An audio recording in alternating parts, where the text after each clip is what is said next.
wife. I don't date women. Sorry, that's a quote from me. She was a firefighter before she transitioned. A lot of trans folks, particularly trans women, assume these very sort of traditionally very masculine jobs to try to not be trans. I never did that. So there's a lot of those differences, and she broke the law to finance her transition. I was lucky that I didn't have to do that. Her transition went a lot faster than mine. It took me longer because I didn't have any money. So, I mean, there's a lot of those differences, but I think the experience of, I think her love for family is something that I deeply relate to, and something that's really personal for me. Her desire to be true to who she is, and to, once she decided that she realized that she was trans, she did whatever she could do to realize that living as the woman she always knew she was. I can relate to that. But I've never been incarcerated, so thank God. Knock on wood. So yeah, there's a lot of differences, tons. Alrighty, I'm gonna go. I have the bleachers right there. I think you're in plaid.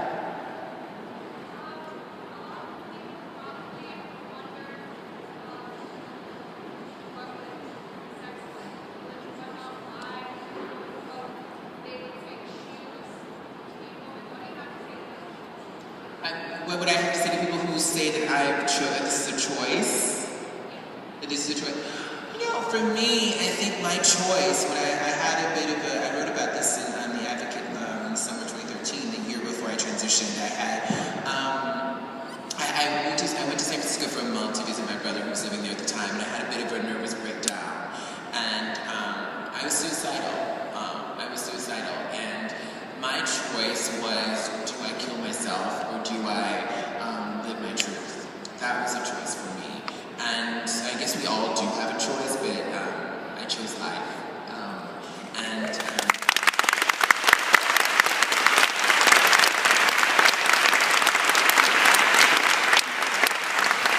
never endeavor to speak for anybody else, but that, for me, that was a choice. Alrighty.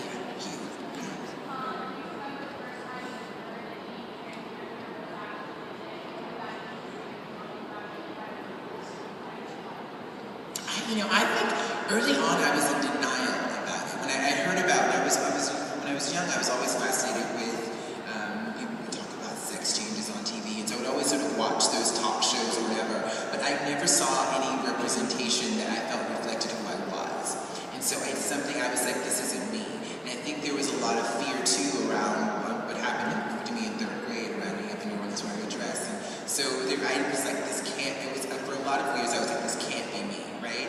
I didn't see representations that were affirming, and I felt like there were me, and I felt like this can't be me. So I was sort of pushing aside, even though I knew, what trans was. I just didn't think it was me. And then eventually, it was a process really when I moved to New York, and I was able to sort of be on my own, away from my mother's influence, and really get to the truth of what was going on for me. I think I just pushed down. It's really intense when you can be in so much denial about who you are that it's funny because people knew I was trans before I did, obviously.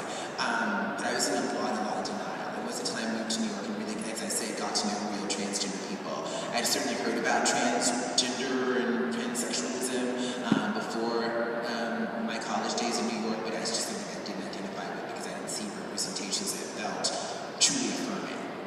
So, you in the classes. What do you suggest for your fans who deal with harassment? Do you think that they should comment, or do you think they should remain kind of silent and just kind of let it be?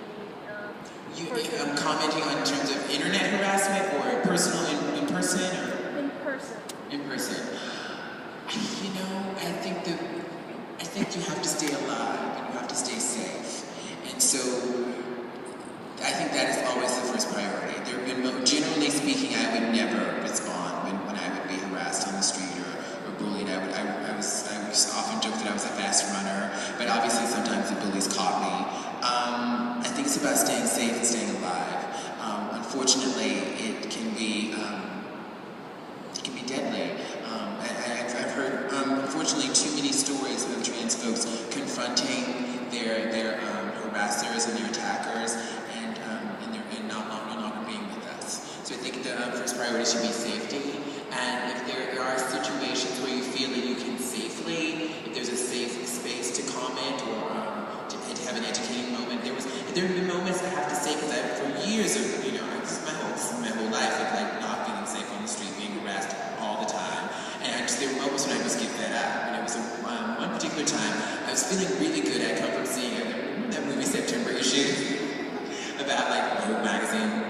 And I come from that movie and I was feeling really good. And I passed these two women, actually an adult woman, black woman, and her, I don't know if it was her daughter, but it was like probably a 12 or 13-year-old girl.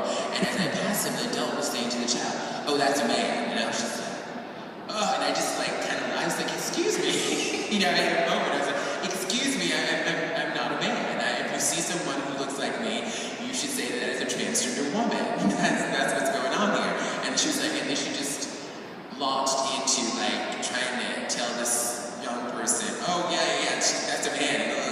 And then she started asking me all these questions about my body. It was really horrible. But then there was a moment, there was a moment when she was like talking to me, she was asking me about surgery and what my body was, and I was just like, that's an objectifying question, and that's really none of her business. And then she was like, "You don't think a man should know, what you have down there if you're messing with him?" And I was just like, "Well, that's not the situation. You just passed me on the street, and you're objectifying me." And she was like, "Oh, you're right." And I was sort of like, did I just get through to her? And I was just like, wow. And it was just like, okay. And it was really, I never do this, but then it was a moment when she sort of seemed to have an aha moment of like, oh, like maybe you're a human being, or maybe I don't know. So I don't suggest doing that unless you make sure you're going to say